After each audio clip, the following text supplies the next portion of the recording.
Levemos a proposição, a sua formulação mais intransigente. A realidade empírica não é ontologicamente primária, mas de segunda ordem, uma manifestação derivada dos processos estruturantes antecedentes. Aquilo que se apresenta como um mundo material pode ser compreendido das formas mais rigorosas como uma camada superficial, uma subjacente subjacente e não manifesto de coordenação. Antes de se considerar fenômenos tangíveis, os eventos são esquematizados em um domínio pré-material e povoado por agências organizadoras que se pode designar como campos de governança. Estes não coincidem estritamente com governos institucionais ou jurídicos. Ao contrário, constituem arquiteturas distribuídas de adjudicação, incorporadas na própria cognição. Funcionam como matrizes meta-organizações ou meta-organizacionais que alocam probabilidades, legitimam certos vetores de devenir e marginalizam sistematicamente trajetórias alternativas ou relega-las à insignificância estatística. Dentro desse quadro, matéria opera como um substrato de execução. Aquilo que é comumente interpretado como contingência, ascensão econômica, mobilidade social, acoplamento afetivo, revela-se como a realização justante de um padrão estruturado a montante. A governança, assim, ultrapassa os limites da esfera política ou corporativa, assume formas algorítmicas, arquetípicas e miméticas. É composta por diretrizes interrelativas a restrições padronizadas que circulam por meio de aparatos institucionais, infraestruturas tecnológicas ou esquemas de criança interiorizadas. O sujeito vivencia si mesmo como agente de escolha, contudo, o horizonte das opções disponíveis já pré-estruturado, curado e delimitado por uma sintaxe invisível de permissões e proibições. Insertido nessa sintaxe é uma lógica distributiva que pode ser caracterizada como quase quota. A dispersão da potencialidade é assimétrica. Segmentos distintos da população ou população são dotados de graus desproporcionais de alavançagem. Essa desigualdade se materializa por meio do acesso diferencial ao que pode ser denominado token, unidade de autorização condensada. Mas tais tokens se manifestam não apenas como capital reputacional, gradientes de visibilidade, acesso a redes e legitimidade narrativa. A moeda, nesse sentido, representa apenas a expressão mais formalizada e cristalizada de uma economia mais ampla de permissão. A acumulação dos tokens induz uma transformação na topologia local da realidade, onde a densidade de tokens é elevada, a resistência se atenua, obstáculos são neutralizados, assim neutralizado de antemão. Os caminhos se tornam mais fluidos. As oportunidades surgem de forma antecipada e como seu campo de governança, ao registrar essa concentração, a recalibrar-se as distribuições probabilísticas em favor do portador dos tokens. Por outro lado, condições de escassez contraem o campo operativo, as possibilidades de reduzem a exposição aos riscos se intensifica e os desvios acarretam penalidades ampliadas. A desigualdade, portanto, não pode ser reduzida apenas à disparidade econômica. Ela assume uma dimensão ontológica. Ela está modulando a própria textura, permeabilidade e estrutura de possibilidades da realidade vivida.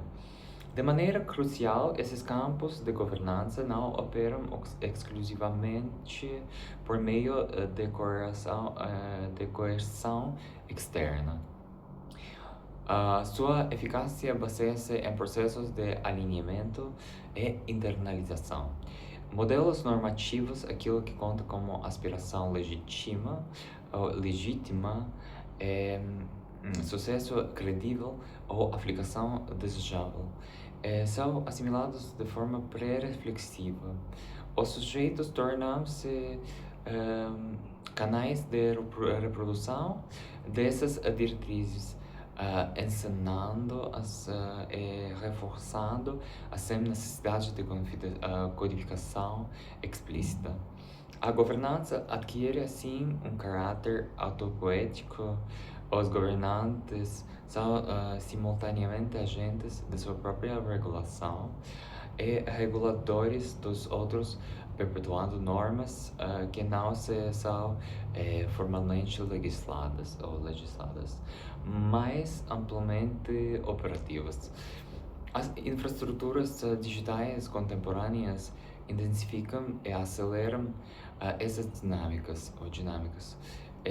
Ou seja, sistemas algorítmicos quantificam a atenção, convertem-na em capital e amplificam recursivamente sua concentração. O capital gera visibilidade, a visibilidade engendra influência, a influência é reorganizada a alocação futura de capital. Surge um ciclo de retroalimentação no qual as acumulações se multiplicam, produzindo uma distribuição cada vez mais estratificada de tokens. O campo de governança passa a assemelhar-se a um motor cibernético auto-otimizante, favorecendo aqueles já privilegiados ou privilegiados e atenuando sinais marginais ou dissidentes. Ainda assim, essas agências estruturantes, esses campos de governança, não são onipotentes em nenhum sentido transcendente ou mitológico. São formações emergentes de correntes da cognição agregada. Sua persistência depende de encenação contínua. Elas perduram na medida em que são acreditadas, operacionalizadas e tecnologicamente instanciadas. A autoridade nesse esquema não é centralizada, mas difusamente distribuída por meio de inúmeros microatos. Cada gesto, toda seleção, transação, endosso ou omissão funciona como um reforço mínimo, porém cumulativo da arquitetura vigente. Uma implicação central decorre disso. O privilégio não é apenas uma questão de posse material, mas de codificação narrativa. Aqueles que detêm maiores concentrações de tokens frequentemente habitam discursos justificários que tornam tais concentrações inteligíveis e legítimas, invocações da meritocracia, doutrinas da inevitabilidade, Axiomas de escassez. Esses discursos desempenham uma função estabilizadora, naturalizando a assimetria e até mesmo rearticulando como uma condição positiva ou necessária. A governança, assim, opera de modo duplo, como mecanismo de alocação de recursos e como regime de produção do sentido. Interrogar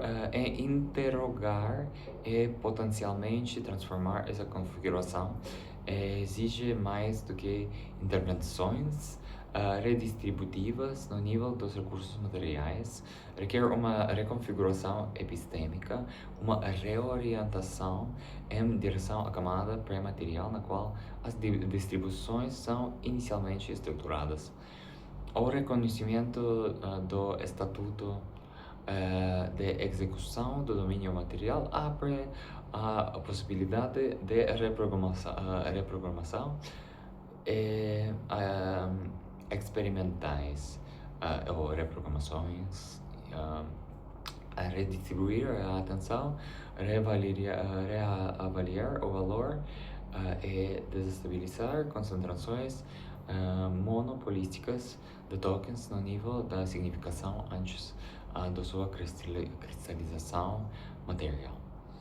Em síntese, o mundo físico pode ser concebido como uma interface renderizada a partir dos processos cognitivo-administrativos mais profundos. Os resultados não são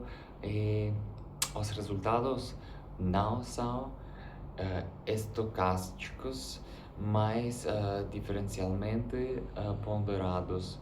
As vantagens não são acidentais, mas sistematicamente codificadas. Os tokens, sejam monetários, simbólicos ou informacionais, funcionam como diretivas compactas dentro desse sistema.